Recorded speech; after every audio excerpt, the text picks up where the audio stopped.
খাসাইসুল কুবরা নামক কিতাবের ভিতরে লিখেন, যেই মাত্র আল্লাহর নবীকে নিয়ে তিনি পিছনে বসছেন আর স্বামী সামনে বসছেন, এরপরে স্বামী বলতেছে উঠ চল বাড়িতে যাব, কিন্তু উঠ নড়ে না, চড়ে না, বসা থেকে উঠে না। যতই পিটায় উঠ নড়েও না, চড়েও না, হাঁটেও না, উঠেও না। আবার পিটুনি দেয়, উঠ নড়ে না, চড়ে না। এইবার উঠ বলতেছে মালিক দয়া করে অল্প সময়ের জন্য আমি উটের জবানটা খুলে দাও।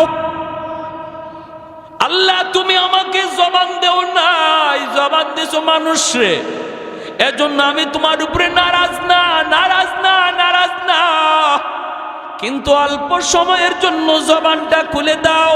আমি আমার মালিককে বুঝাইতে চাই কেন আমি হাঁটি না, কেন আমি উঠি না। এই বলা মাত্র আল্লাহ উটের জবানটারে আল্লাহ খুলে দিছেন। এইবার উট ডাক দেখো মালিক আমারে তুমি যতই পিটাও, যতই মারো, আমি নড়ব না, চড়ব না, হাঁটব না, কারণ তোমার পিছনে তোমার বিবি যারে কুলে নিয়ে বসছে তারে তুমি না চিনলো আমি উট তারে চিনে ফেলেছি। ইনি আমার রহমতের নবী, মায়ার নবী, সৈয়দুল মুরসালিন, দু জাহানের সরদার, যেই নবীর উসিলায় আল্লাহ কায়নাত বানাইলো, আমারে আপনারে পুল কায়নাত যার উসিলায় বানাইলো। ওই নবী যদি তোমার পিছনে থাকে আর তুমি যদি সামনে থাকো, বেয়াদবি হয় মালিক, বেয়াদবি হয়। আমার নবী যদিও ছোট, কিন্তু তিনি সমস্ত কায়নাতের উসিলা। তুমি নবীর সামনে বসাও আর তুমি পিছনে চলে যাও, আমাকে মারা লাগবে না, দ্রুত বেগে হাঁটতে শুরু করব। সাথে সাথে হালিমা সাদিয়ার স্বামী কয়, হালিমা গো, ও হালিমা কেমন সন্তান লইয়া তুমি আইছো? হায় আমরা তো তার চিনলাম না, কিন্তু চিনছে তো উট।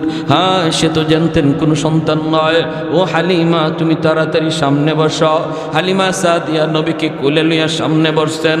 তারা তো বুঝে গেছে এই বাচ্চা সাধারণ কোনো বাচ্চা না, উট তার পরিচয় দিয়ে দিছে, উঠে তার পরিচয় দিয়ে দিছে, পিছনে চলে আসছেন। এইবার আল্লাহর নবী সামনে, হালিমা সাদিয়ার কোলে আমার নবী, রহমতের নবী।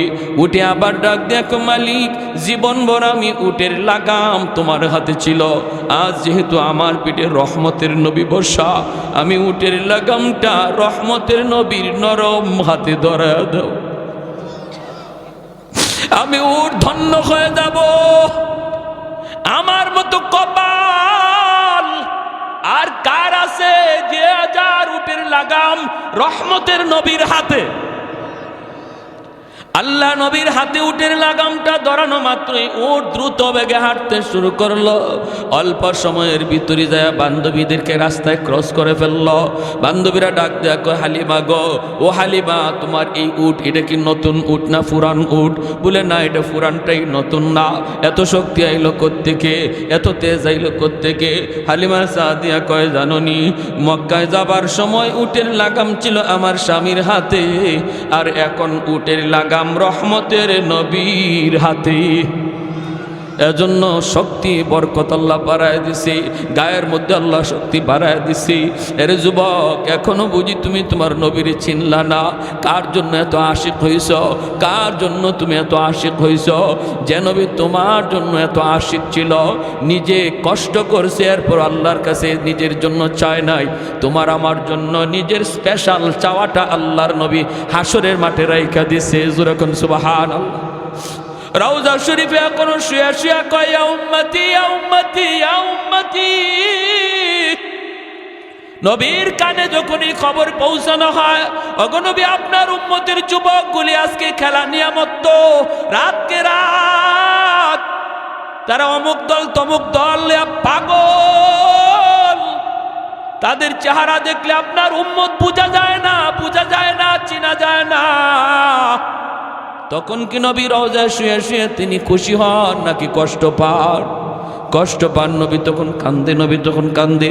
না রে উম্মত না, সামনের দিনগুলা কিন্তু ভয়ঙ্কর দিন আসতেছে, বিপদ আসতেছে, বিপদ তড়িৎ গতিতে বিপদ আসতেছে।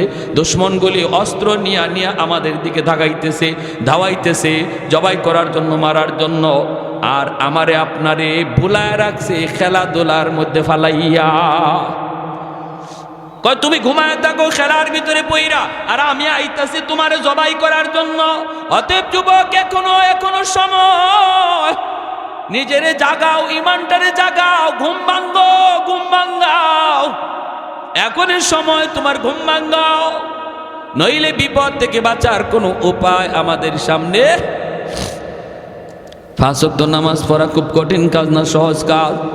আমার নবী জীবনে কোনো দিন জামাত তরক করেন নাই। মায়ার নবী লাঠিতে বর দিয়া না, শুধু 2 জন সাহাবীর কান্দে বর দিয়া পায়ের মধ্যে পা জমিনে লাগাইতে পারেন না। ওই অবস্থায় নবী সাহাবীর কান্দে বর দিয়া মসজিদে হাজির হয়েছে। আজকে আমি আপনি মসজিদে পাশে থেকে মসজিদে যাই না, হাসরের মাঠে নবীর সামনে মুখ দেখাইমু কেমনে মুখ দেখাইমু? নবী যদি কয়, আমার উম্মত, তোর শরীরটা সুস্থ আছিল, তোর তো আমার মতো এমন কোনো অসুস্থতাও ছিল না, পা জমিনে লাগাইতে পারো এমনও না, পারো না এমনও না। আমি নবী জমিনে পা লাগাইতে পারি না, এরপরও আমি মালিকের কদমে মসজিদে গিয়া সেজদা দেওয়া ভুলি নাই। তোমারে কিসে পাইছিল? কি তোমার অভাব ছিল? তখন মুখ দেখাইবার কোনো উপায় নাই। নবী যদি বলে তোমার জন্য বুঝি আমি নবী উহুদের ময়দানে দান শহীদ করছিলাম, আমি নবী তায়েফের জমিনে রক্ত ঝরছিল, তোমার জন্যই, আর তোমার দ্বারাই আজকে ইসলাম এত ক্ষতিগ্রস্ত হয়েছে, তোমার দ্বারাই বুঝি আমার রেখে যাওয়া ইসলামের এত ক্ষতি হয়েছে। জবাব দেওয়ার মতো উপায় নাই। যে মানুষগুলি হাসরের মাঠে আল্লাহকে দেখার পর আল্লাহর কদমে সেজদা দিব, এরা দুনিয়াতেও আল্লাহরে সেজদা দিছে। যেরকম না সুবহানাল্লাহ। আল্লাহ হাসরের মাঠে তার কুদরতি কদম মোবারক আল্লাহ পাক হাসরের মাঠে প্রকাশ করবেন। আর প্রকাশ করার পর আল্লাহ পাক এই পা দেখকেই হাসরবাসী মানুষ, ইমানদার মুমিন যারা, এরা আল্লাহর দেখকেই সেজদায় পড়ে যাইব। কিন্তু কিছু মানুষ এরা সেজদা করতে চাইব দেখা দেখি, কিন্তু পারবে না, পিছন দিক দিয়ে উপর হয়ে পড়ে যাবে। আবার চেষ্টা করবে, আবার পিছন দিকে পড়ে যাবে, আবার চেষ্টা করে পড়ে যাবে। আল্লাহ এবার বলবে, বান্দারে কি হয়েছে তোর? তখন কইব, মালিক আমি তো তোমার সেজদা দিতে চাই, পারি না। কেন পারো না? আল্লাহ আমার পিঠ বাঁকা হয় না, মেরুদণ্ডের হাড় লোহার মতো শক্ত হয়ে গেছে। আল্লাহ পাক রব্বুল আলামিন কইব, বান্দারে দুনিয়াতে যদি আমি আল্লাহর পায়ের সামনে, আমি আল্লাহর কুদরতি কদমে তোর পিঠটা বাঁকা করতি, আজ হাসরের মাঠেও তোর পিঠ বাঁকা হইতো। তোমার কি কষ্ট লাগে? কয় মালিক কষ্ট লাগে, চোখের পানি ঝরতে ঝরতে রক্ত বের হবে, রক্ত। ও মালিক কষ্ট লাগে, আমার বন্ধু তোমারে সেজদা দেয়, আমি পারি না। পাশের বাড়ির প্রতিবেশী তোমারে সেজদা দেয়, আমি পারি না। আল্লাহ পাক রব্বুল আলামিন তখন বলবো, বান্দা তোর আজকে কষ্ট লাগে, দুনিয়া তো আমি তোর আচরণ দেখে আমার কষ্ট লাগছিল, চোখের সামনেই তোর সামনেই মানুষগুলো মসজিদে ঢুকছে, আর তুই মসজিদের পার নিয়ে চলে যাইতি, তোর দিকে তাকাইলো আমি আল্লাহর কুদরতি কলিজায় বড় কষ্ট লাগছে, কারণ আমি তোরে নিজের হাতে বানাইছিলাম রে বান্দা, সমস্ত সব কিছু আমি বানাইছি আল্লাহ, আমি আল্লাহ কুন ফায়াকুন বইলা, জমিন বানাইছি কুন ফায়াকুন বইলা, আসমান বানাইছি কুন ফায়াকুন বইলা, ফেরেশতা বানাইছি কুন ফায়াকুন বইলা, কিন্তু তোমাকে আমি কুন ফায়াকুন বইলা বানাই নাই। তোমাকে যখন বানাইছি খালাকতু বিয়াদাইয়া, আমি আল্লাহ নিজের হাতে তোমারে বানাইছি, কারণ তোমার এই চেহারার ভিতরে এত দামি কপাল, যেই কপাল দিয়া তুমি আমার কুদরতি কদমে সেজদা দিবা, এই কপালটার এত দাম, এত দাম। এটা ফেরেশতাদের হাতে বানাইলে হয় না, কুন ফায়াকুন বইলা বানাইলে হয় না, এজন্য আমি নিজের হাতে বানাইছিলাম কিন্তু তুমি যখন মসজিদের পার দিয়ে চলে যাইতা, বন্ধুদের সাথে দোকানে বসা থাকতা, আজান হইছে তবুও তুমি মসজিদে আসতা না, তুমি দেখতা মানুষ নামাজে যায় কিন্তু তুমি যাইতা না। ওই দিন তোমার আচরণটা দেখেও আমি আল্লাহর কুদরতি কলিজায় বড় মায়া লাগছে। কারণ মায়ার জিনিস যখন কষ্ট দেয় তখন বেশি কষ্ট লাগে। মানুষকে তো আমি বড় মায়া করে বানাইছি, এজন্য আমারও সেদিন কষ্ট লাগছে। বান্দারে ওই দিন যদি তুই আমারে সাজদা দিতি, আজ এই মানুষগুলার সাথে আমাকে তুমিও সাজদা দিতে পারতা। যখন নূহ নবীকে একটা বাচ্চা পর্যন্ত পাগল কয়া ঢিল মারল, তখন নূহ নবী কয়, আল্লাহ একটারেও রাখবা না, সবগুলি শেষ করে দাও। আমার তো মনে মনে আশা ছিল বাবাগুলি মারা যাওয়ার পর তাদের পরবর্তী জেনারেশন তারা আমাকে নবী মানবে, কিন্তু আজকে বাচ্চাটাও বাবার সাথে পাগল কয়া যখন আমাকে ডিল মারলো, আমি নিরাশ হয়ে গেছি। মাওলা রব্বিলা তাদার আলাল আরদি মিনাল কাফিরিনা দাইয়ারা, একটারেও রাখবা না, সব ধ্বংস করো। আল্লাহ পাক তখন জিজ্ঞেস করেছিল, নূহ এটা কি তোমার ওই দোয়া যেটা আমি কবুল করার গ্যারান্টি দিয়েছি? সকল নবীদের একটা দোয়া বদদোয়া কবুলের গ্যারান্টি দিয়েছি, এটা কি তোমার সেই দোয়া? নূহ নবী কয়, মালিক ওটা আমার সেই দোয়া। আল্লাহ কয়, তাহলে তো আর দেরি হবে না, গ্রান্টেড। রব্বুল আলামিন সব ধ্বংস করে দিল। শুধুমাত্র একটু বোঝানোর জন্য বলছিল, রে নূহ আমার বান্দাদেরকে আমি আল্লাহ নিজের হাতে বানাইছি। যেই মানুষগুলারে আমি নিজের হাতে বানাই, এই মানুষগুলারে নিজের হাতে মারতে আমি আল্লাহর বড় কষ্ট লাগে। বুঝতে হলে তোমাকে একটু বোঝাই, নিজের হাতে কতগুলি হাড়ি পাতিল বানাইছেন, যেভাবে মন চায় সেভাবে মনের মাধুরী দিয়ে তুমি বানাও। নূহ নবী মনের মাধুরী দিয়ে অনেকগুলি হাড়ি পাতিল বানাইয়া আল্লাহ কয়, এখন বাইরিয়া সব ভেঙ্গে ফেল, লাঠি হাতে নিয়ে সব ভেঙ্গে ফেল। নূহ নবী কয়, মালিক বানাইলাম মনের এত মাধুরী দিয়া, এখন আবার ভাঙতে বলো, কষ্ট লাগে। আল্লাহ কয়, নূহ মাটির কিছু জিনিস বানাইছো, জীবনও দেও নাই, রূহ দেও নাই, প্রাণও দেও নাই, মুখ দিয়া কথা বলতে পারে না, হাত দিয়া নড়তে পারে না, তোমাকে মালিক কইয়া ডাকও দিতে পারে না।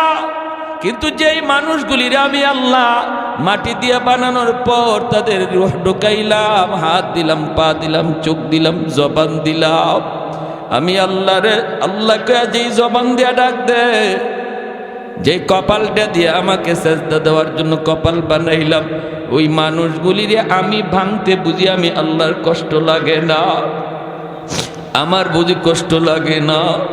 নূহ আলাইহিস সালাম তিনি তো চলে গেলেন। একজন বুড়া মহিলায় তখন ডাক দিয়া বলতেছিল, নবী গো, আমি অনেক বৃদ্ধা মানুষ, আমাকে আপনি ইয়াদ করে নিয়ে যাইন, আমি কিন্তু পারাপারি করে নৌকায় উঠতে পারবো না, আমি বড় দুর্বল। নূহ নবী বলতেছিল, মা গো তোমাকে নিব, কিন্তু নবী তার নৌকায় তুলতে ভুলে গেছেন, তিনি তো চলে গেছেন। ভাইরা বন্ধুরা চলে গেছেন তো গেছেন, প্লাবন শেষ হওয়ার পর মনে হলো, হায় হায় আমি তো বুড়িমার কথা ভুলে গেলাম, মা তো আমাকে বলছিল তাকে নিয়ে যাওয়ার জন্য। নূহ নবী দৌড়ায় তার কাছে আসলেন। ভাঙ্গাচোরা একটা ঘর, तमाम দুনিয়া মহাপ্লাবনে একদম শেষ হয়ে গেল, কিছুই থাকলো না। কিন্তু নূহ নবী আসছেন, তাও মনের একটা টানে দেখি গিয়ে কিছু ধ্বংস অবশেষ পাওয়া যায় কি না। যায় দেখি মা মহিলাটার কি অবস্থা। আল্লাহর নবী আয়েশা দেখেন ভাঙ্গাচোরা ঘর এখনো আগের মতোই দাঁড়ায়া আছি। নবী অবাক হয়ে গেলেন, এত ভারী ভারী পাহাড়ের মতো উঁচা উঁচা বাড়ি, দালান কোঠা কিছুই নাই, কিছুই নাই। আর ওই ভাঙ্গাচোরা ঘর, এই ঘরটা এখনো আগের মতোই দাঁড়া আছে। নবী দরজার পাশে এসে ডাক দিলেন, মা মহিলা ঘর ঝাড়ু দিতেছে আর আল্লাহর নাম জপতেছে, জিকির করে আর ঘর ঝাড়ু দেয়। নবী যেই মাত্র বাহির থেকে ডাক দিলেন মা, মহিলা ভিতর থেকে কয় নবী গো, তুফান কি শুরু হয়ে গেছে নাকি? আল্লাহর নবী সেজদায় পড়ে কান্দে আর কয় মালিক, তোমার কুদরত বুঝা বড়দার, তাম দুনিয়া শেষ হয়ে গেল, অথচ তোমার বান্দি খবরই জানে না। ও মালিক, তোমার কুদরত বুঝা বড় দায়, কিছু বুঝি না, একটু বুঝাইবানি বুঝাইবানি। আল্লাহ পাক রব্বুল আলামিন কয় নূহ রে, আমার বান্দি তোরে বলছিল নিয়ে যাওয়ার জন্য, তুমি ভুইলা গেছো। তোমরা তোমাদের উম্মত বলতে পারো, কিন্তু আমি আল্লাহ বান্দা বান্দি ভুলতে পারি না। তোমরা নবী হইয়া উম্মত ভুললেও আমি আল্লাহ হইয়া বান্দা বান্দি ভুলতে পারি না। তোমারে বলছো না নেওয়ার জন্য, তুমি ভুলে গেছো, কিন্তু আমি আল্লাহ তারে ভুলি না। এজন্য আমার ভাই মনে রাখবে, মায়ার নবী দয়ার নবী বলতেছে উম্মতের দল, জাননি হাসরের মাঠে আমি শুধু কেন সুপারিশ করব? সব নবী তার ওই দোয়াটা আল্লাহর কাছ থেকে চায়া নিয়ে গেছে। সবাইকে আল্লাহ পাক এই দোয়াটা দুনিয়াতে কবুল করে আনিছে। কিন্তু ওয়া ইন্নিখতাবাতু দাওয়াতি শাফাআতান লিউম্মতি, কিন্তু আমি জীবনে কত মুসিবতের মধ্যে পড়ছি, কত বিপদের মধ্যে পড়ছি, এরপরও কোনোদিন এই দোয়াটা আমি আল্লাহর কাছে চাই নাই, এই দোয়া কখনো করি নাই। তায়েফের ময়দানে আমি নবীর উপর দিয়ে এত নির্যাতন, এত নিপীড়ন, পাগল পাগল কয়া কয়া এই যুবকগুলি, উশৃঙ্খল যুবকগুলি আমার পিঠে পাথর মারল। যেখানে পাথর মারছে সেখানে রক্ত ফিনকি দিয়ে বের হয়েছে। আল্লাহর নবী, রহমতের নবী, মায়ার নবী আম্মাজান আয়েশা সিদ্দিকা রাদিয়াল্লাহু তাআলা আনহা বলেন, নবীর দেহের ভিতরে এমন কোনো পশমের গুঁড়া আমি পাই নাই যেই জায়গাটাতে এখনো পাথরের দাগ নাই। আমি বলছিলাম নবী গো, আপনার কি কোনো শীতলা রোগ হয়েছিল নাকি? নবী কয় না গো আয়েশা, এটা রোগ না, এই চিহ্নগুলি তায়েফের জমিনে পাথরের আঘাত। এরপরও নবী কয় আমি আল্লাহর কাছে দোয়া করি নাই, ও মালিক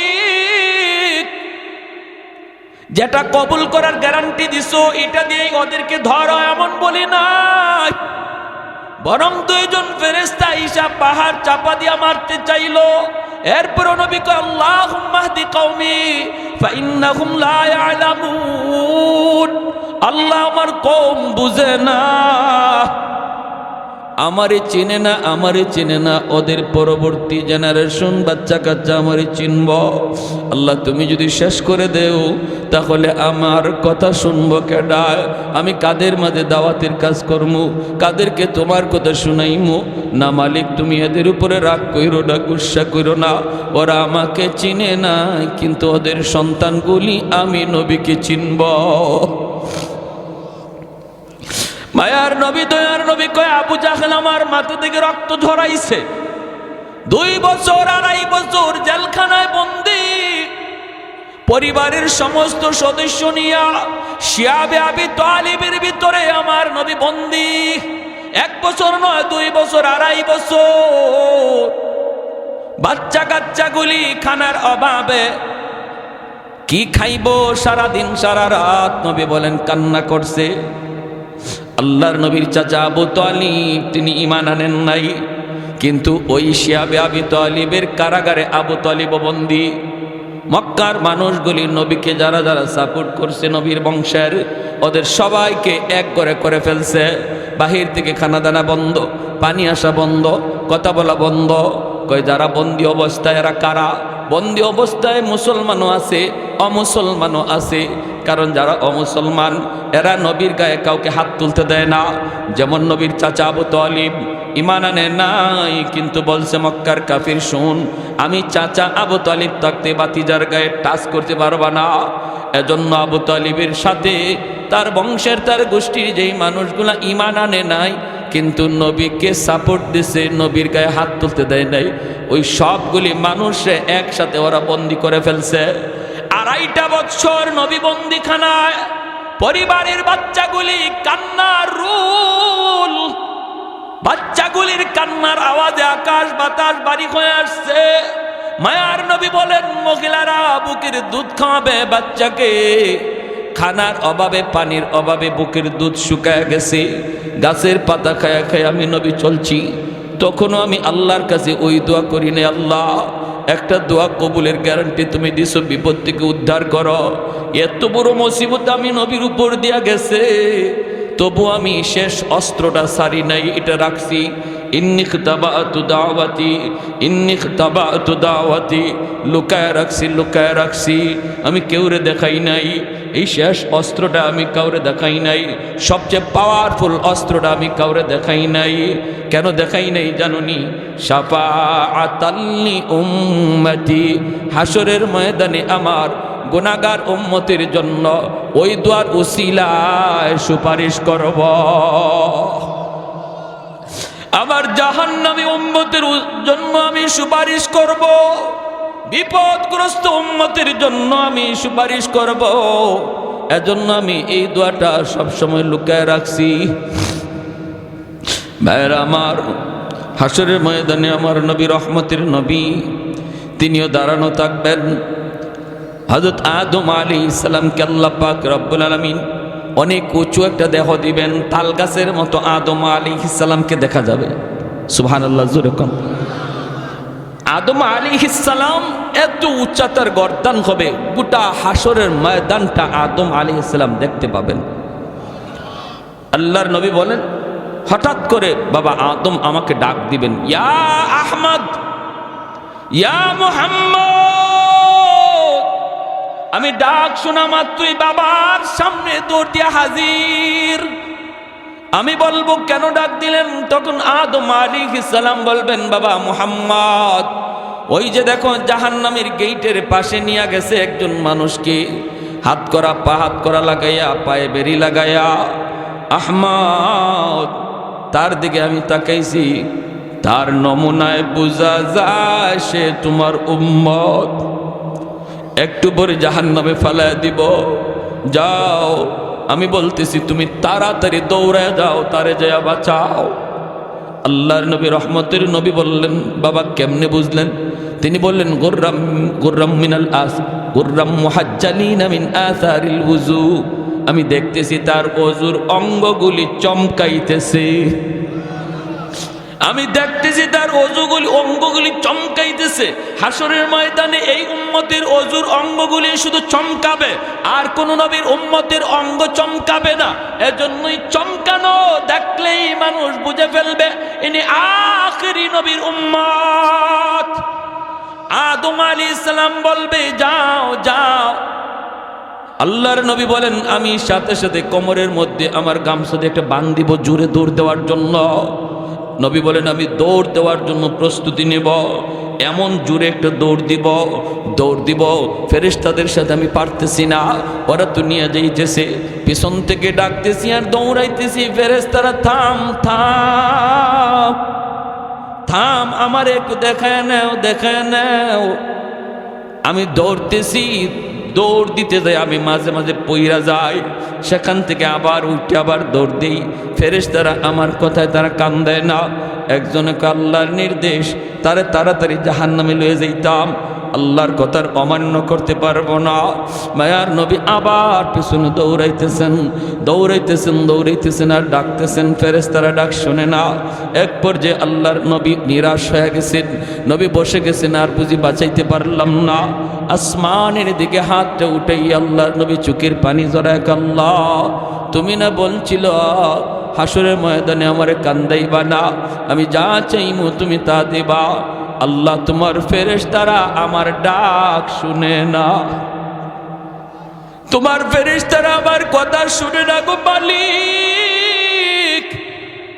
আমি এত ডাকতেছি, ওরা আমার ডাক শুনে না। আল্লাহ পাক ফেরেশতাদেরকে বলবে, ইয়া মালাইকা। আল্লাহ তখন ডাক দিবে, ফেরেশতারা থাম, পিছনে আমার বন্ধু দৌড়াইতেছে, একটু পিছনে তাকা, পিছনে হাবিবুল্লাহ, আমি আল্লাহর বন্ধু। সাথে সাথে ফেরেশতারা থেমে যাবে। আল্লাহ নবী রহমতের নবী কাছে যাবেন, যায় বলবেন কি হয়েছে তার? কই নেকির পাল্লা হালকা, গুনার পাল্লা ভারী। আল্লাহর নবী বলবেন আবার আমার সামনে একটু দাড়ি পাল্লা ওজন দাও। ফেরেশতারা আবার যখন দাড়ি পাল্লা ওজন দিবে, নেকির পাল্লাটাতে মায়ার নবী তার কালেমার কাগজ নবী নিজের হাতে দিয়ে দিবে। এই কাগজের টুকরাটা রাখা মাত্রই নেকির পাল্লা ভারী হয়ে যাবে। कौनैन मुख्तार खुदा तुमको बनाया, कौनैन मुख्तार खुदा तुमको बनाया, उम्मत का निगाहबान खुदा तुमको बनाया, उम्मत का निगाहबान खुदा तुमको बनाया। मौला मेरा आका मेरा रहमत की नबी है, तजदार मदीना है तो माहे अरबी है, तजदार मदीना है तो माहे अरबी है। अशजार ने देते हैं नबूवत के शहादत, तशकीक कमर में है तो अंगुल की इशारात, तशकीक कमर में है तो अंगुल की इशारात। একটু জোরে সুরে বলেন আল্লাহু আকবার, আর একটু জোরে আল্লাহু আকবার। এ যুবক, ওই নবীরে বুঝি এখনো তুমি চিনলা না? এই নবীর তরিকা সাইরা, নবীর নমুনা সাইরা তুমি কার নমুনায় চলতেছো, কার নমুনায় নিজেরে বানাইতেছ? একটু বুঝি তুমি ভাবলা না, একটু বুঝি চিন্তা করলা না? তোমার নবীরে শুধু মানুষে চিনছে তা না, হায়ওয়ানাত চিনছে। যখন সুবাহ, আমার নবী রহমতের নবী মাত্র দুনিয়া আসছেন, মক্কার পাশের এলাকা থেকে মহিলারা মক্কার উদ্দেশ্যে রওনা দিল। বাচ্চা পয়সার বিনিময়ে নিয়ে যাবে। তখনকার সময়ে সিস্টেম ছিল। অসুবিধা হইতেছে আপনাদের? মনোযোগ আছে কার কার? একটু হাত উঠে আল্লাহকে দেখান। আল্লাহ তুমি প্রতিটা হাতকে কবুল করো, জোরে বলি আমিন। যুবক মনোযোগ দিয়ে শোনো, নবীর কাহিনী শোনো, নবীর ঘটনাটা শোনো, দিলের ভিতরে একটু মহব্বত বসাও। হইছে তো আর কত, অনেক হইছে তো, এখনো সময়। চোখের সামনে দেখতেছো বয়স, তোমার বয়সের যুবক কবরে শুয়ে গেছে, লেখাপড়ার সাথে শুয়ে রয়েছে, খেলার সাথে কবরে শুয়ে রয়েছে, নিজের বন্ধুরে নিজেই কবরে রাখছো। অতএব এখনো সময়, এখনই সময়। আর অবহেলা করো না, অবহেলা আর করো না। কারণ তুমি ভাবতেছো বৃদ্ধ বয়সে আমি ঠিক আছে গুনাহ ছাড়বো, বৃদ্ধ বয়সে নামাজ ধরবো। কত যুবক আর জীবনে বৃদ্ধ বয়স পায় নাই, কবরে চলে গেছে। অতএব না, এই অবহালতে, যে হালতে আমরা এখন আছি, এই হালতে যদি মরণ হয়, উপায় নাই, উপায় নাই, বাঁচবার কোনো উপায় নাই। আমার নবী রহমতের নবী দুনিয়া মাত্র আসছেন, ওই অবস্থায় মক্কার পাশের এলাকা থেকে মহিলারা উট নিয়ে রওনা দিছে। নবীজির দুধমা হালিমা সাদিয়া রাদিয়াল্লাহু তাআলা আনহা, তিনিও বান্ধবীদের সাথে স্বামীরে লইয়া রওনা দিছেন। কিন্তু তার উটটা ছিল বড় দুর্বল, তাদের সাথে তাল মিলায় চলতে পারেন না। বান্ধবীরা কয়, হালিমা তোমার উট মরা ধরা, হাঁটে না, নড়ে না, চড়ে না, তোমার উট লইয়া তুমি আও, আর আমরা আগে গেলাম, তোমার সাথে লইয়া যাওয়া সম্ভব না। বান্ধবীরা আগেই চলে গেল মক্কায়। খাদিজাত নবীজির দুধমা হালিমা সাদিয়া রাদিয়াল্লাহু তাআলা আনহা পিছনে স্বামীকে নিয়ে আস্তে আস্তে মক্কায় ঢুকলেন। ওই মহিলারা আগেই মক্কায় ঢুইকা ধনীর সন্তানগুলা তারা আগে ভাগেই দখলে নিয়ে নিল। আল্লাহর নবীর দরজার সামনে যায় যেই মাত্র নক করে, নবীজির আম্মা ভিতর থেকে বলেন, হ আমার সন্তান আছে, তোমরা নিবানি? ওই মহিলারা কয়, বাপ আসেনি, বাবা আসেনি। যখনই নবীর মা বলেন, না আমার মোহাম্মদ ইয়েতীম, আমার মোহাম্মদের বাবা নাই, জন্মের আগেই বাবা মারা গেছে। মহিলাগুলি কয়, না না তাহলে নিমো না, পয়সা বেশি মিলবে না, বাপ নাই যার, এতিম পোলা, টাকা পাইমু কেমনে? না নেওয়া যাবে না, চলে গেছে। আল্লাহর নবীর মা আমেনা তিনি একদম নিরাশ হয়ে গেছেন। এতিম বিদায় বুঝি আমার ছেলেকে কেউ নিবে না। ওইদিকে নবীজির দুধ মা হালিমা সাদিয়া রাদিয়াল্লাহু তাআলা আনহা, তিনি তো আসলেন দরজার পাশে এসে নক করলেন। পিছন থেকে দরজার ভিতর থেকে নবীর মা চোখের পানি মুছেন আর কান্দেন, বলেন আছে তো আমার সন্তান, কিন্তু কেউ তো নেয় না, কেউ তো নেয় না। হালিমা সাদিয়া বলে কেন নেয় না? কয় এতিম বাবা নাই, এজন্য কেউ নিতে চায় না। তুমি কি আমার সন্তানটারে নিবা নাকি? হালিমা সাদিয়া তখন বলেন মা গো, দরজা খোলা আর তোমার মানিকের চেহারা আমাকে এক নজর দেখাও। কপাল খুলে গেল হালিমা সাদিয়ার, ঠিক কিনা জোরে বলেন? কপাল খুলে গেল। আমার নবীকে কাছে নেওয়ার কারণে কপাল খুলে গেল হালিমার। আর যারা নবীর থেকে দূরে সরে গেল এদের কপাল নষ্ট হয়ে গেল। আজকে আরবের মানুষকে যদি জিজ্ঞেস করা হয় ওই মহিলাগুলি কারা, এদের নাম কি? যারা নবীকে এতিম জানার কারণে নেয় নাই, এরা কারা? এদের নাম কি? বংশ পরিচয় কি? বাপের নাম কি? আরবের মানুষ বলবে চিনি না। আমরা তো আগেই বলবো চিনি না, চিনি না, জানি না। কিন্তু যদি বলা হয় আমার নবীকে এতিম জানার পরেও যিনি দুধ পান করাইতে নিয়ে গেলেন ওই দুধমার নাম জানুনি, বাংলার মানুষটাও বলবে নবীর দুধমার নাম হালিমা সাদিয়া। তাম পৃথিবীর সমস্ত মুসলমান বলবে হালিমা সাদিয়া। আল্লাহ নাম উজালা করে দিছে, বংশ উজালা করে দিছে, তাম দুনিয়াতে আল্লাহ শান বাড়ায় দিছে নবীকে কাছে নেওয়ার কারণে। আজ উম্মত মনে রাখো, কারে তুমি কাছে টানতেছো, কারে তুমি দূরে সরাই দিতেছো। আমার নবীর কাছে যেই আসছে তারই আল্লাহ দামি বানায় দিছে। উটের পিঠে নিয়ে উঠবেন নবীকে লইয়া। হালিমা সাদিয়ার স্বামী ডাক দিয়া কয় হালিমা গো, কিছু পাইছনি? এরা তো আগেই ঢুকে গেছে, ওরা তো নিয়ে নিছে, তুমি কিছু পাইছনি? হালিমা সাদিয়া বলেন স্বামী গো, কিছু না গো, কিছু না। চেহারা খানা একবার দেখো। চেহারায় কয় আমরা সব পায়া গেছি। কারণ আমার নবীর চেহারা দেইকা হালিমা সাদিয়া অবাক হয়ে বলতেছিলেন আমেনা, কি সন্তান তুমি জন্ম দিছ, তোমার মানিকের মতো এত সুন্দর, এত সুন্দর আমি হালিমা জীবনে কোথাও দেখি নাই। আমেনা বলতেছেন তুমি কেমনে দেখবা? আমি মক্কায় থাকি, তোয়াফ করার জন্য খানায় কাবায় পৃথিবীর বিভিন্ন দেশের পরিবার সহ আসে। আমি আমেনা জীবনে এত সুন্দর সন্তান, এত সুন্দর বাচ্চা আমি দেখি নাই। আল্লাহ আমারে যে মানিক দিছে। আল্লাহ পাক রব্বুল আলামিন জিব্রাইল দেখে, জিব্রাইল আমার বন্ধুর সৌন্দর্যের প্রশংসা শুরু হইছে। আমেনাও বুঝি দেখছে না, হালিমাও দেখছে না, তুমি জিব্রাইল দেখছো নি? আমার বন্ধুর মতো এমন আরেকজন। জিব্রাইল কয় মালিক তোমার কসম, পৃথিবীর পূর্ব থেকে পশ্চিম, উত্তর থেকে দক্ষিণ সমস্ত কায়নাত আমি সফর করেছি, কিন্তু তোমার বন্ধুর নমুনায় দ্বিতীয় আর কাউকে দেখি না। এবার আল্লাহ বলতেছে জিব্রাইল কেমনে দেখবা তোমরা? আমি আল্লাহ বলি কি শোনো, আরে আমার বন্ধুর মতো আরেকজন এমন পৃথিবীতে আমি আগে বানাই নাই, ভবিষ্যতে বানাবো না। কারণ আমি খালিক, আমি মালিক। আমি যদি না বানাই তোমরা কেমন করে দেখবা? আমি তো বানাই নাই, তোমরা দেখবা কেমনে? দেখবা কেমনে? জন্যই নবীর সৌন্দর্যের ব্যাপারে হযরত হাসান রাদিয়াল্লাহু তাআলা আনহু কয় নবী গো খুলিকতা মুবাররাআম মিন কুল্লি আইবিন কাআন্নাকা খুলিকতা কামা তাশাউ।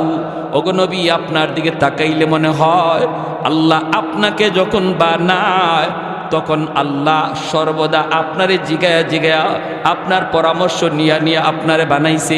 আপনার নাক বানাইবার আগে যেন আল্লাহ আপনারে জিগাইছে বন্ধু নাকটা কেমনে বানাইলে তুমি খুশি একটু কও, তোমার কপালটা কেমনে বানাইলে তুমি খুশি কও, বন্ধু তোমার চোখটা কেমনে বানাইলে তুমি খুশি কও।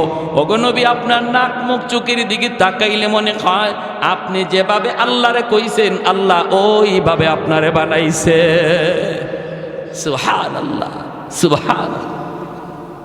আমাদেরকে যদি আল্লাহ এরকম কইতো, ও বা আব্দুল্লাহ কৌসান তোমার চোখটা কেমনে বানাবো, আমরা কি কইতাম? মালিক পৃথিবীর শ্রেষ্ঠ চোখ যেন আমার চোখ হয়। কেরম? বলে হরিণীর মতো ডাগর ডাগর চোখ। কইব না? যে আল্লাহ যখন আমারে অপশন দিয়ে দিছে, তুমি যেভাবে কইবা এইভাবে বানাবো, বলো তো তোমার চোখ কেমন চাই? আমি কইতাম আল্লাহ পৃথিবীর শ্রেষ্ঠ চোখ চাই, পৃথিবীর শ্রেষ্ঠ নাক চাই, পৃথিবীর শ্রেষ্ঠ চেহারা চাই। আল্লাহর নবীর সাহাবী কয়, নবী গো আপনার দিকে তাকাইলে এমনই মনে হয় আল্লাহরে আপনি যেভাবে কইছেন আল্লাহ এইভাবে আপনারে বানাইছে। সুবহান। হালিমা সাদিয়ার স্বামী বলতেছে, হালিমা কিছু পাইছো? না গো স্বামী, চেহারা দেখো, চেহারা দেখলে মনে হয় সব পাওয়া গেছি।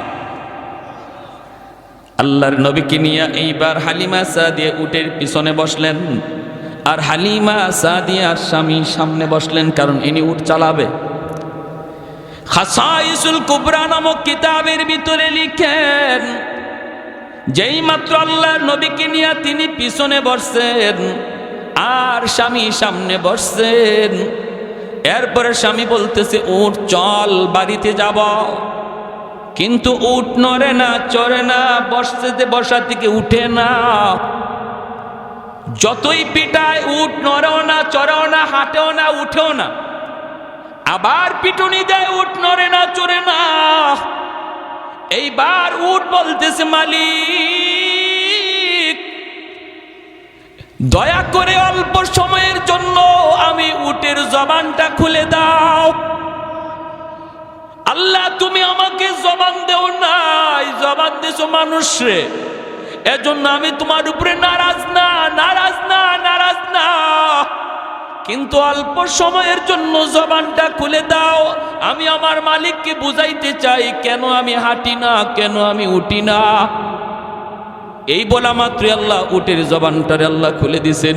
এইবার উট ডাক, দেখো মালিক, আমারে তুমি যতই পিটাও, যতই মারো, আমি নড়ব না, চড়ব না, হাঁটব না, কারণ তোমার পিছনে তোমার বিবি যারে কুলে নিয়ে বসছে তারে তুমি না চিনলো আমি উট তারে চিনে ফেলেছি। ইনি আমার রহমতের নবী, মায়ার নবী, সাইয়্যিদুল মুরসালিন, দু জাহানের সরদার, যেই নবীর উসিলায় আল্লাহ কায়নাত বানাইলো, আমারে আপনারে পুল কায়নাত যার উসিলায় বানাইলো, ওই নবী যদি তোমার পিছনে থাকে আর তুমি যদি সামনে থাকো, বেয়াদবি হয় মালিক, বেয়াদবি হয়।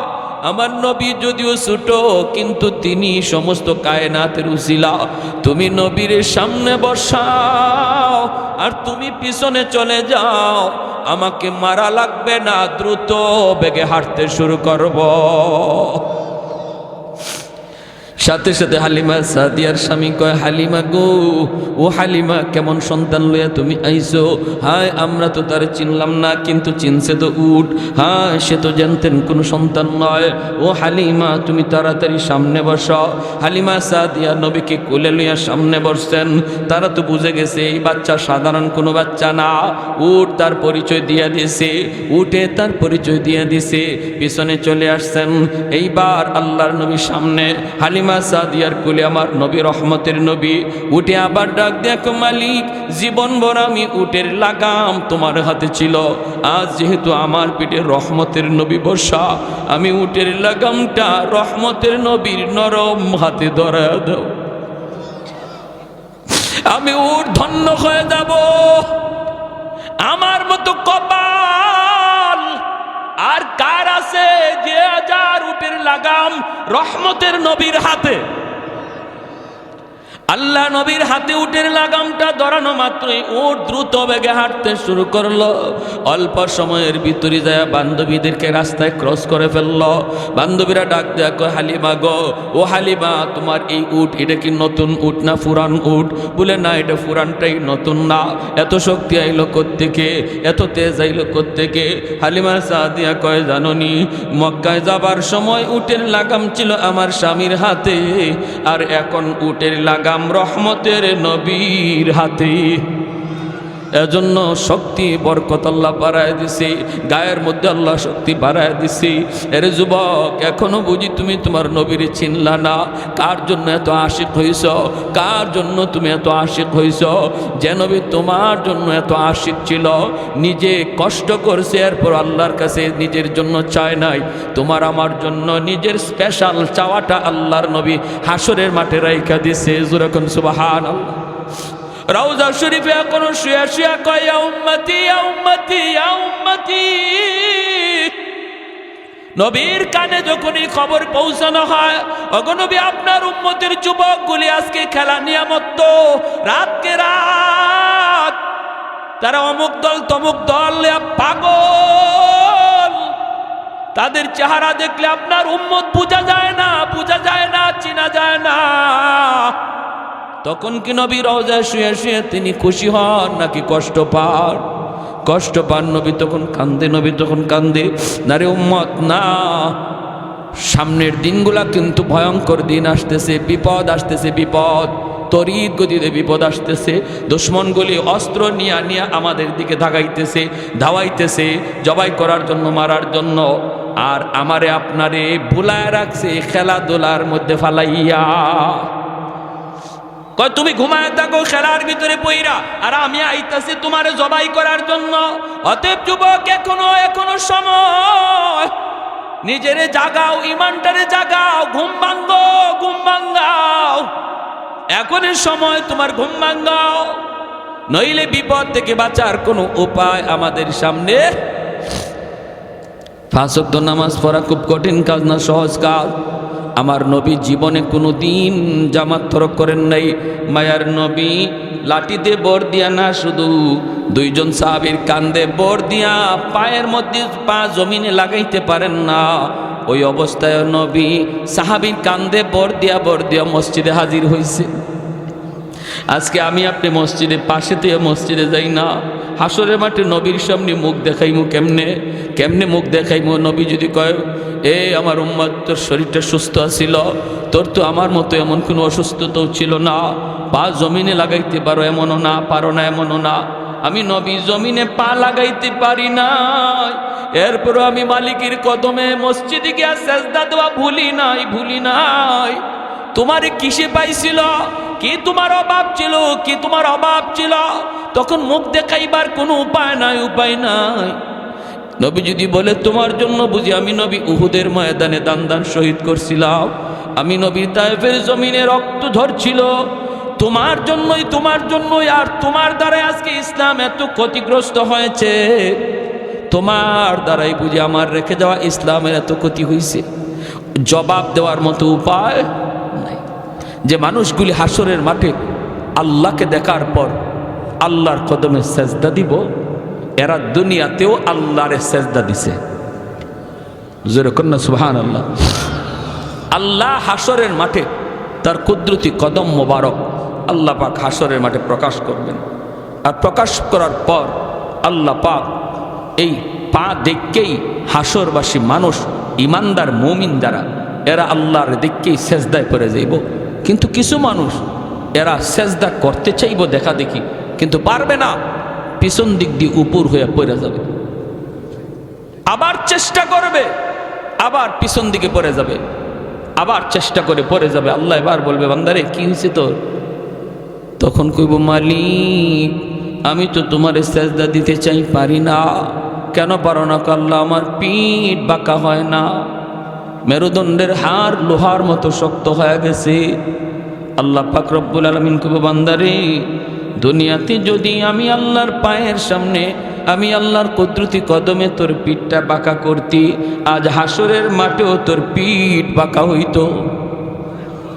তোমার কি কষ্ট লাগে? কয় মালিক কষ্ট লাগে, চোখের পানি ঝরতে ঝরতে রক্ত বের হবে, রক্ত। ও মালিক কষ্ট লাগে, আমার বন্ধু তোমারে সেজদা দেয়, আমি পারি না। পাশের বাড়ির প্রতিবেশী তোমারে সেজদা দেয়, আমি পারি না।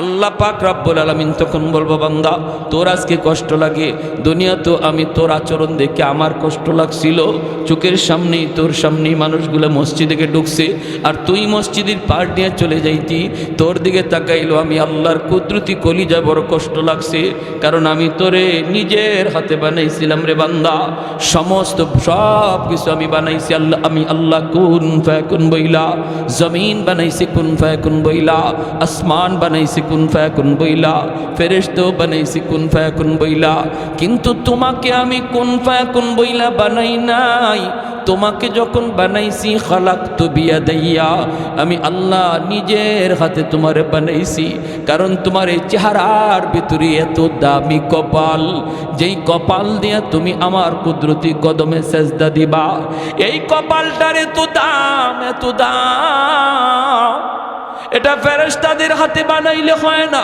কোন ফায়াকুন বইলা বানাইলে হয় না, এজন্য আমি নিজের হাতে বানাইছিলাম, নিজের হাতে বানাইছিলাম। কিন্তু তুমি যখন মসজিদের পাড় দিয়ে চলে যাইতা, বন্ধুদের সাথে দোকানে বসা থাকতা, আজান হইছে তবুও তুমি মসজিদে আসতা না, তুমি দেখতা মানুষ নামাজে যায় কিন্তু তুমি যাইতা না, ওই দিন তোমার আচরণটা দেখেও আমি আল্লাহর কুদরতি কলিজায় বড় মায়া লাগছে, কারণ মায়ার জিনিস যখন কষ্ট দেয় তখন বেশি কষ্ট লাগে, মানুষকে তো আমি বড় মায়া করে বানাই, এজন্য আমারও সেদিন কষ্ট লাগছে। বান্দারে ওই দিন যদি তুই আমারে সাজদা দিতি, আজ এই মানুষগুলার সাথে আমাকে তুমিও সাজদা দিতে পারতা। তাহলে বলুন, হাসরের মাঠে চোখের পানির বদলে রক্ত ঝরবে, তারপরেও কোনো লাভ আছে? কোনো লাভ নাই।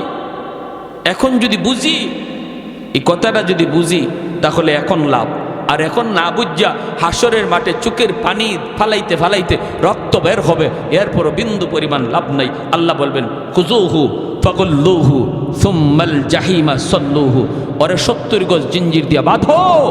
জাহান্নামের ফেরেশতাকে আল্লাহ বলবেন 70 গজ জিঞ্জির দিয়া বাঁধো, তারপরে জাহান্নামে নিক্ষেপ করো, জাহান্নামে নিক্ষেপ করো। সেদিন আল্লাহ এতটাই নারাজ থাকবেন।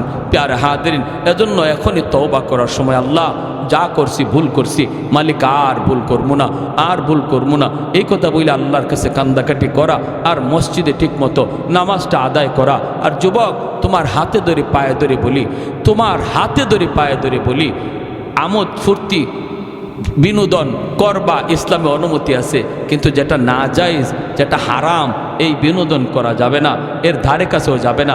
যেই বিনোদনে আল্লাহ নারাজ হয় এর ধারে কাছেও যাওয়া যাবে না।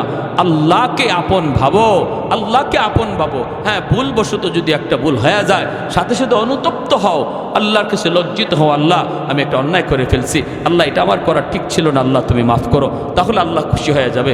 তোমাকে মসজিদে পাওয়া যায় না কেন? তোমাকে মুরব্বীদের শ্রদ্ধা করতে দেখা যায় না কেন? তোমাকে বাপ মার সেবা করতে পাওয়া যায় না কেন? তুমি যদি এই কাজগুলো সহিভাবে আদায় করো আর আল্লাহকে মাইনা চলো, তখন তো আল্লাহ তোমার উপর রাজি হইয়া এই যৌবন কালের বয়সটাকে আল্লাহ ওলির খাতায় নাম লিখাই দেবে। কারণ এই জমিনে যত আল্লাহর ওলি হয়েছেন সবাই যৌবনে আল্লাহর ওলি হয়েছেন, আর যৌবন কালটা হলো আল্লাহর ওলি হওয়ার বয়স। যৌবন কালটা আল্লাহর ওলি হওয়ার বয়স। কারণ বুড়া মানুষ, বৃদ্ধ মানুষ চাইলেই একটা গুনাহ করতে পারবে না, কারণ তার গায়ে শক্তি নাই। বৃদ্ধ মানুষ চাইলেই একটা অন্যায় কাজ করতে পারবে না, শক্তি নাই। একজন বৃদ্ধ মানুষ যদি বলে আমি ডাব গাছে ডাব চুরি করি না, আর একজন যুবক যদি বলে আমিও ডাব চুরি করি না, দুইজন সমান না বেশ কম আছে? বৃদ্ধ মানুষটারে যদি বলা হয় চাচা আপনি ডাব চুরি করেন না, এটা তো ভালো কথা, ডাব গাছে উঠতে পারেননি, খবর না ডাব গাছে তো উঠতেই পারি না। তো আপনি ডাব গাছে উঠতেই পারেন না, ডাব চুরি করেন না, ভালো কথা। যুবককে জিজ্ঞেস করলো তুমি যে ডাব চুরি করো না, ডাব গাছে উঠতে পারো? কয় না, শুধু উঠতে পারি না, ডাব গাছে বইসা ডাব খাইতেও পারি। ঠিক না? গাছে বইয়া ডাব খাইতেও পারি। তাহলে দুইজনের না করাটা এটা কি সমান না বেশ কম হইল? বেশ কম। এজন্যই নবী বলেছেন লা ওয়ারআ কাল কাফি, যার ক্ষমতা আছে গুনাহ করার, যার ক্ষমতা আছে অন্যায় করার, যার সুযোগ আছে রাতের অন্ধকারে চুরি করার, আর একজনে হাঁস চুরি করার, একজনে ছাগল মুরগি চুরি করার, একজনে ডাব চুরি করার, জিনা করার, বেবিচার করার, গানের আসরে যাওয়ার, যাত্রার প্যান্ডেলে যাওয়ার, বন্ধুদের সাথে যার সুযোগ রয়েছে, এরপরেও যেই যুবক আল্লাহর ভয়ে যায় না, আল্লাহর ভয়ে যায় না, যৌবনকে কন্ট্রোল করে রাখে, না আমি পাগলামি করব না, যৌবন আল্লাহ আমারে পাগলামির জন্য দেয় নাই, বন্ধুদের সাথে যার যাত্রার আসরে যাওয়ার সুযোগ ছিল এরপরও যায় না আল্লাহর ভয়ে, নবী বলেন লিখে রাখো সেই তোমাদের ভিতরে আল্লাহর ওলি হয়ে গেছে, সে আল্লাহর ওলি হয়ে গেছে। এজন্য যুবক, এই বয়সটা হলো ওলি হওয়ার বয়স, একটু নিজের কন্ট্রোল করো। যৌবন এটা ছুটবেই, একদিকে না একদিকে ছুটবেই, পাগলা ঘোড়ার মতো। এটার নিয়ন্ত্রণ তুমি করো, ড্রাইভ করো তুমি, যে না আমার এই চলন্ত গাড়িকে আমি রং সাইডে দৌড়াবো না, সঠিক লাইনে দৌড়াবো। দাওয়াতে তাবলীগওয়ালাদের সাথে সময় দাও, উলামায়ে কেরামের সাথে সময় দাও, মাদ্রাসার ছাত্রদের সাথে সময় দাও। যে ছেলেটা নামাজ পড়ে না, নেশা করে, গাঞ্জা খায়, ইয়াবা খায়, আল্লাহর দোহাই ওর থেকে দূরে সরে যাও, ওর থেকে দূরে সরে যাও। তুমি ভালো করে সন্তান, খারাপ হয়ে যাবা। তোমার বাবা ভালো, তোমার মা ভালো, তোমার বংশ ভালো, কিন্তু সঙ্গ করে তুমি খারাপ হয়ে যাবা। তুমি সঙ্গ ছেড়ে দাও, ভালোদের সঙ্গ ধরো, নামাজি একটা মানুষের সাথে চলো, দেখবা আল্লাহ তোমাকে নামাজি হিসেবে কবুল করবে, আর যৌবনকালে তোমার নাম ওলির তালিকায় লেখা হয়ে যাবে। আল্লাহ আমাদের সবাইকে এই অল্প কথাগুলোর উপর আমল করার তৌফিক দান করুন। সবাই বলে আমিন। اللهم صل على محمد وعلى آل محمد كما صليت على إبراهيم وعلى آل إبراهيم إنك حميد مجيد اللهم بارك على محمد وعلى آل